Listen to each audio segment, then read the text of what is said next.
Okay, so our next speaker is Eran Dagan from Habana, and he will speak with us about scaling AI training systems with the Gaudi processor.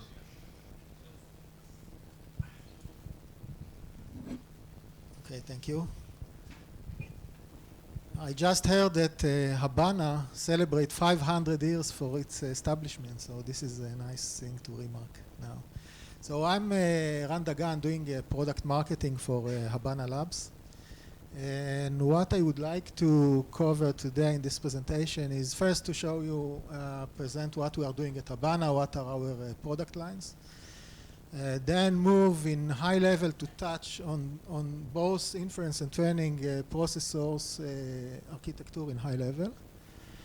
And then at the second part of the presentation, maybe focus on what we consider to be the most critical, requirement out of AI training system, which is how you scale from one processor to 100 and 1,000 processor to converge the training on time. Okay, so basically what we are doing a purpose-built, designed from scratch, tailor-based AI processors, both for inference and training. Today, as you know, the demand for AI compute is keep increasing all the time. We believe that traditional CPU for doing inference or GPU to do training, this is not hold water anymore. I mean, you need a tailor-based architecture that designed from scratch to meet those kind of workloads, not reusing kind of different topologies that meant for other domains and converted to AI. So this is what we are doing. We design a purpose-built AI inference processor and purpose-built AI training processor. Those silicon ICs are the base for the PCI Express cards, different form factor of PCI Express cards. And for training, we also deliver a system server. Comprises of many Gaudi cards, like you see over there, to have a huge amount of AI compute for training. So customer can buy the pre-ready system and utilize it, or use Gaudi cards and build its own topology and own system. Goya inference line is available already on market. The training Gaudi is now sampling for selected customers. So let's start with the Goya. I have here some benchmark numbers. This is the ResNet 50. You can see here throughput and latency at the y-axis, and per bed size at the x-axis. And you can see the gap. So across all bed sizes, you can see the gap. Goya is the blue line. The green line is the T4 GPU meant for inference. And you can see the big gap between 3x and 7x across the different bed sizes. And you can also understand that, deploying in data center the Goya card, this meets the all scope. So if a specific use case required very fast latency, this is fine. We give very fast latency, very, very fast latency, together with very nice throughput at this low latency. But if your use case, does not require this amount of latency, can trade off latency for more throughput, you can go high to over 15,000 images per second of throughput, and using the same card to have a lot more of throughput. So you can see this very nice gap. This chart is a year ago when we launched the Goya, and as you can see here, we are still leading. This is MLPerf results from 2 weeks ago. MLPerf, for those of you not familiar with MLPerf, this is actually become the de facto benchmarking tool to compare and benchmark hardware and software for AI, both for training and inference. So the inference result published for the first time 2 weeks ago, and you can see the result, very nice results over here. We are very proud of the results, both for ResNet and the SSD large. we apply for the closed division. Closed division means that you meet certain, strict rules of the ML perf, so it's comparable. You can compare apples to apples between all of those who apply to this closed division. There are other divisions that everybody can show other results, but they are not meeting the specific set of rules of MLPerf. And of course, the available category, which means that hardware and software available on market today, you can buy and deploy it. As opposed to other categories like preview or research, meaning that it's not yet publicity available, the hardware or software, or this is kind of research product. So no, we are apply for the closed division available category, and those are the results. Another workload, in order to show you the versatility, we are not, scale to only to batch sizes for different kind of requirements. We are also supporting all kind, basically, of AI workloads. So this is NLP workload, as opposed to the vision we saw in the two other examples. The BERT, which is, everybody is talking now about the BERT, define from pre-trained modeling, and then fine-tuning to meet, a lot of many other NLP tasks, different tasks. We choose to show here the question answering tasks based on the SQuAD database.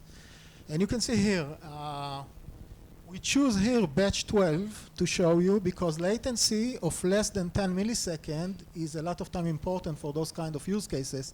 So if you choose batch 12, you can see that we are meeting the less than 10 millisecond requirement, and giving a very nice throughput number of more than 1,200 sentences per second that we can digest, as opposed to the T4 competition you can see here.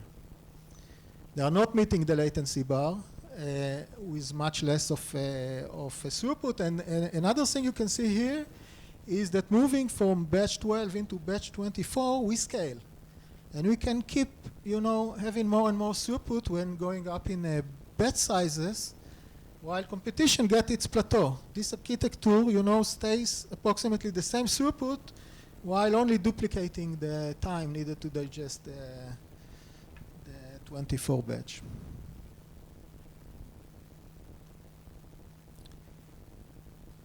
Okay, so I would like to get into, touch the high-level architecture of Goya and then Gaudi. So basically, the Goya is built out of three main engines: the GEM engine, General Matrix Multiplication Engine; TPC, which is Tensor Processor Core. This is the VLIW machine that we designed from scratch in order to meet AI workload. I mean, this is not taking, architecture that meant for other stuff, DSP or whatsoever.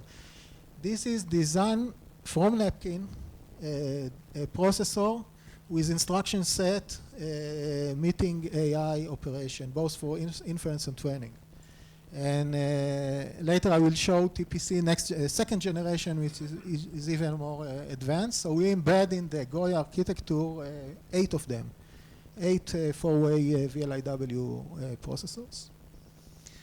Together with those processors, we deliver a library kernels of over 600 kernels to support basically all operation of AI you might need. But if you need, to program your own, you have your secret, sauce, or you would like to do kind of unique optimization, this comes with all the software stack. You can, simulator, debugger, assembler, compiler, profiler, whatever you need in order to program the processor and have your own specific kernels if you need.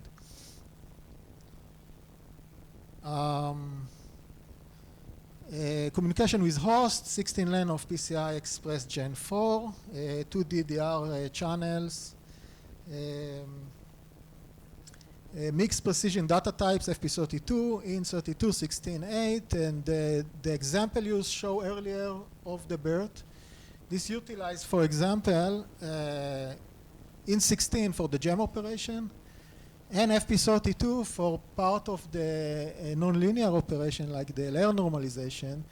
So with, sometimes zero accuracy loss, you can have very nice number. In the BERT example you saw, it was very close to zero loss, and you saw the really good number. It was 0.0 something loss to the original model.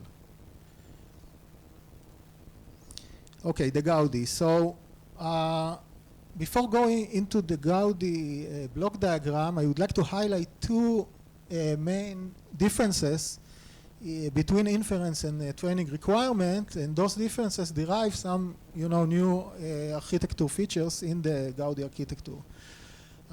So first, in inference, you're doing the forward propagation, you're doing the inference, and you're done. And then you do another inference. In training, you also need to do the back propagation. And while doing the back propagation, you need to calculate the gradient and update the weights, right? So in order to do it, you need to keep all the activations of all layers, and this requires a lot more memory capacity and much more memory bandwidth. And this is one major difference between inference and training. The other one is the ability to scale. So in training, this is very important to be able and move from one processor to hundreds and thousands of processors, and we tackle it in a unique way and embed the NIC. I will show you in a second a lot of links of standard Ethernet. We use the RoCE, RDMA over Converged Ethernet protocol, using standard Ethernet cables and standard Ethernet switches in order to support this scale, and we'll see some example. Another thing that important for that scale out is to have small latency, also for training. Although you can think, training, what matters is converge fast, converge the trained model very fast. You don't think about, a specific latency per iteration. But it's extremely important to be able that the architecture will deliver short latency, running the ability to run in small batch sizes in order to scale linearly and have very nice numbers when you scale to hundreds and thousands of processors. So this is the Gaudi architecture. You can see here again the GEM and the TPC processor. Those are not exactly the same GEM and process and TPC processor. Those are more advanced, also to meet specific training operation that needed. You can see here the 4 HBM giving the 32 gig of capacity with a large amount of bandwidth. Again, PCI Express Gen 4 16 lane to do the host. And here is the new things, the 10 100 gigabit Ethernet links. So we embed inside it services to support 10 links of 100 gigabit, or it can be also 20 links of 50 gigabit Ethernet. Standard Ethernet.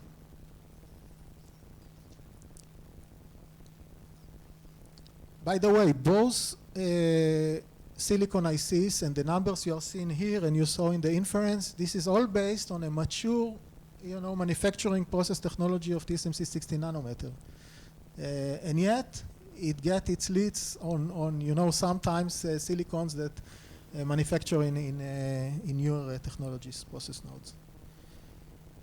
So you can see here again, this is ResNet for training, and you can see the gap between the Gaudi architecture, this time comparing to the V100 GPU that meant for training, and also to the T4.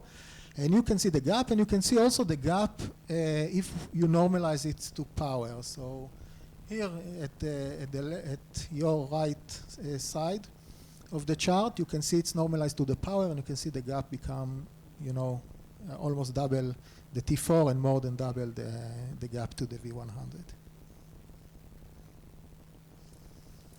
Okay, so I'm moving to the scale out and the 10 links of 100 gigabit Ethernet that we embed inside the Gaudi. So you have compute and networking running together concurrently inside the silicon. We deliver together with the networking also what we call Habana communication libraries. So you have all the software, all the libraries needed in order to do the communication, be it inside the box communication or outside the box. It doesn't matter for us. This is the same protocol we are using to any communication between any Gaudi, no matter where the Gaudi exists. And we are the only AI processor that integrated the Rocky RDMA inside the chip. But we're not the only one who, this is Jensen from, CEO of NVIDIA in the last GTC conference. And he also said the same. I mean, if you would like to scale, deep learning scaling, Rocky RDMA, this is the right protocol to do it. So we are agree. And you can see here, this is how it looks like. So basically, Rocky is encapsulation of the RDMA payload. Inside Ethernet, UDP IP UDP standard. This is basically, so any device who are using standard Ethernet switches, standard Ethernet cables that talk the RDMA standard can, communicate via this protocol. And if you compare this, so this is the solution we talked about. If you would like to do the same with NVIDIA GPU and Mellanox NIC, you will need to go, so if it's inside the box, using NVIDIA, proprietary link, the NVLink, this is fine. Everything is solved inside the box. They solve it with their proprietary switch and whatsoever.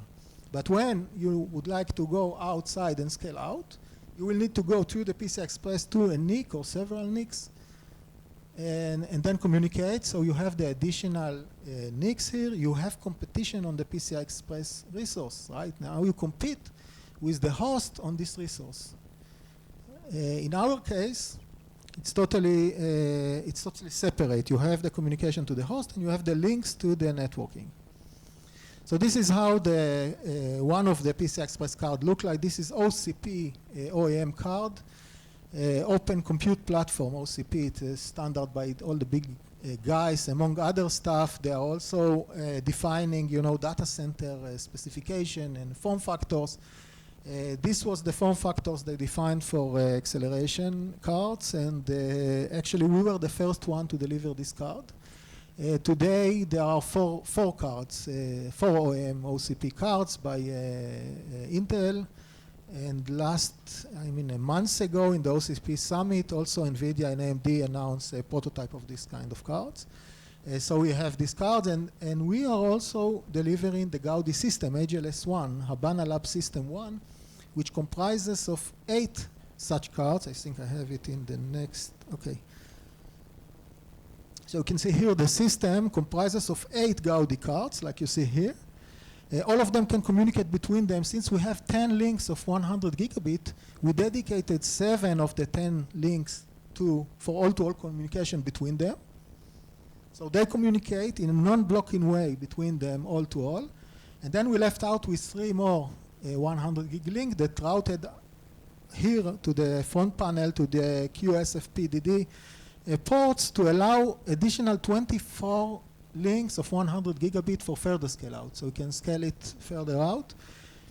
And then you have 2 PCI Express switches at the front side. You can see them here. So we didn't include the CPU inside the box, and this is by purpose. We wanted to let our customers the ability to choose their CPU of choice, and also to choose the right ratio for them between CPUs, host, and acceleration cards. Sometimes, in some use cases, it's enough to have single host to control the all 8 cards. Sometimes you would like 2 hosts for clusters of 4. So we left it to the user decision. And you can scale it further. So this example, you have 6 AGLS1 boxes connected to, each one connected to CPU. And then you can see the green lines of the links, 24 links per AGLS box that goes to standard Ethernet switch on top of rack. And suddenly they communicate, all of them together with the same protocol, like the 8 Gaudi that exists in the first box communicate. Same protocol, just you scale it out, and you can further scale and concatenate more racks. Do whatever you like, very easily. So this is the logic diagram of the HLS1. You can see here the all-to-all connection of the 7 links between all the Gaudi cards and the 24 links that go outside. This is non-blocking connection, as opposed to the competition, DGX1 or DGX2, where they use the proprietary NVLink, as you can see here in the hypercube mesh, for the intercommunication, but to intracommunication, they need to go outside the PCI Express and NIC. Okay, and this is a blocking communication. Also here in the DGX2, using the NV switch, which is another silicon, this is a blocking communication, right? Okay. And you can think about many other architecture. This is example of using 16 Gaudi cards, each one, using 15 links of 50 gigabit Ethernet for all-to-all communication, and then you have another 4 link of 50 giga go outside. So you end up with 32, 100 gigabit for further scale outs. And you can think about a lot more configuration you can do with this architecture.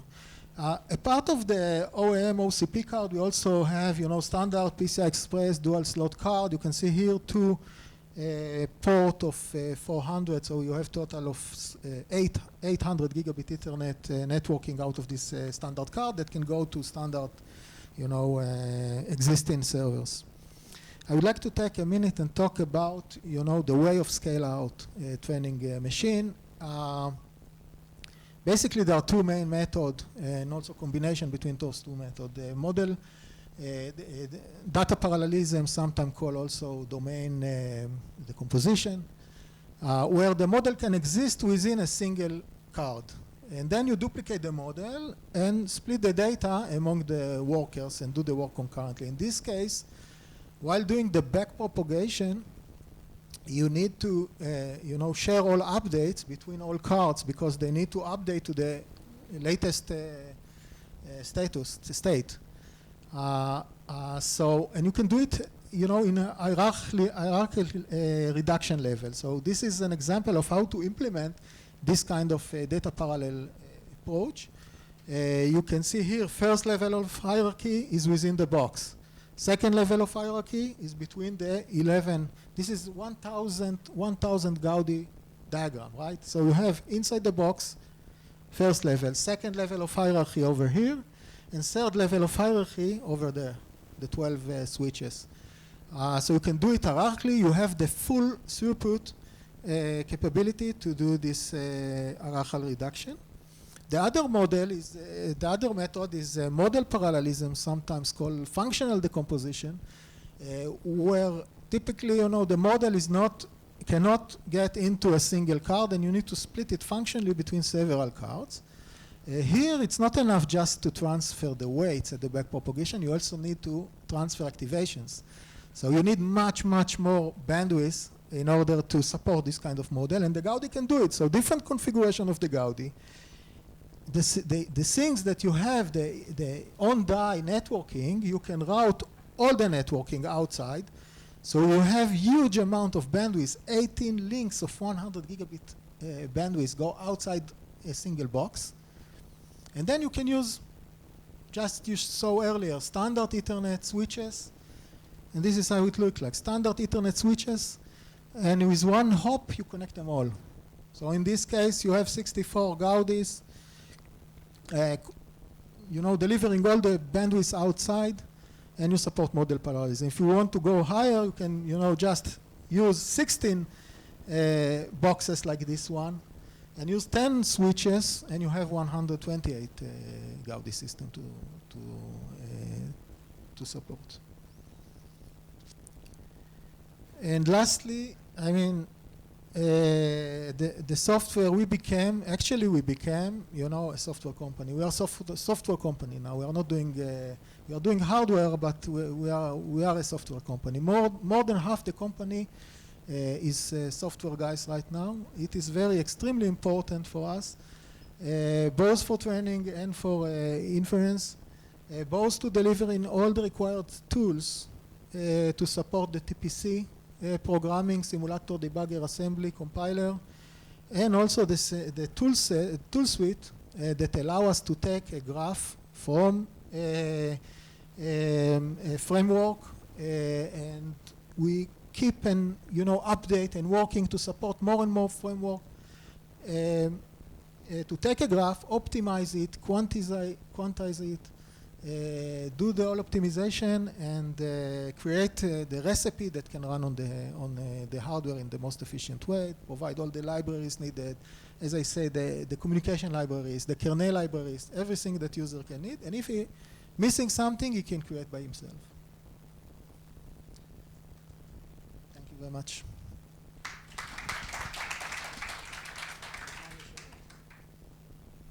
Any questions? Yes.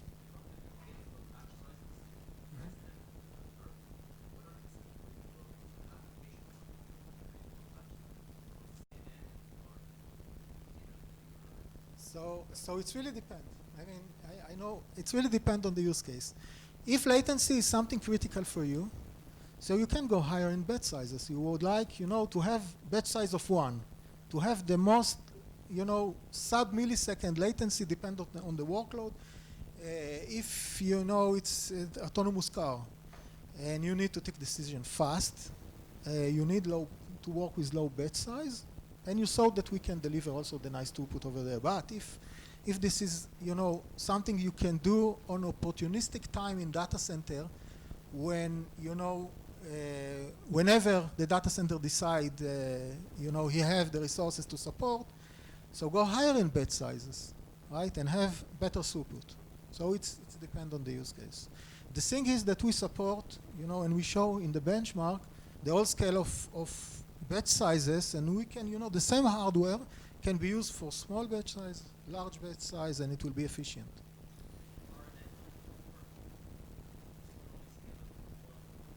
And 24, yeah.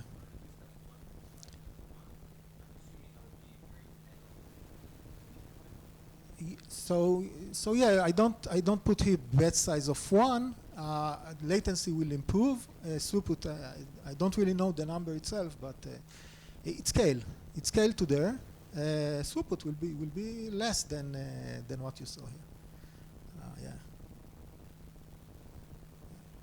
In our website, you can go into the Goya white paper, and there is a huge table over there with many workloads. You won't find there the batch size number size 1, but there are a lot of workloads with the performance number for different kind of workloads and different kind of batch sizes. So yeah.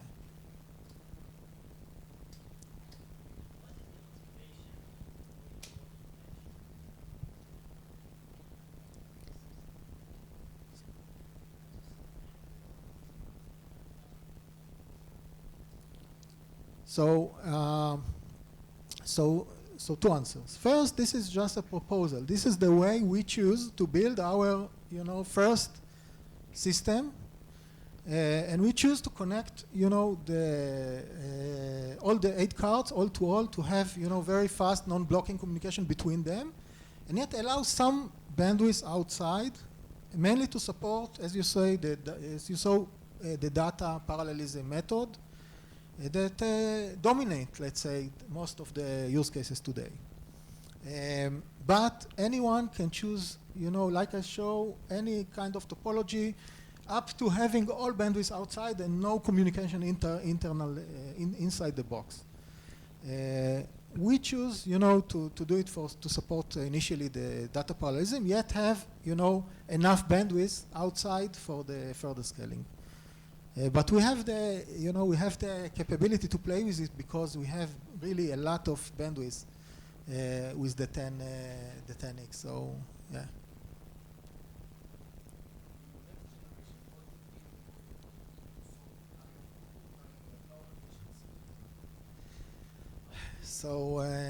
So we are not talking about next generation plans. all. We are always look to, you know, support all kind of workloads, all scale of power and performance that meet mainly the data center domain. But I'm sorry, I cannot go deeper. So our time is up. Thank you very much. Let's thank the speaker again.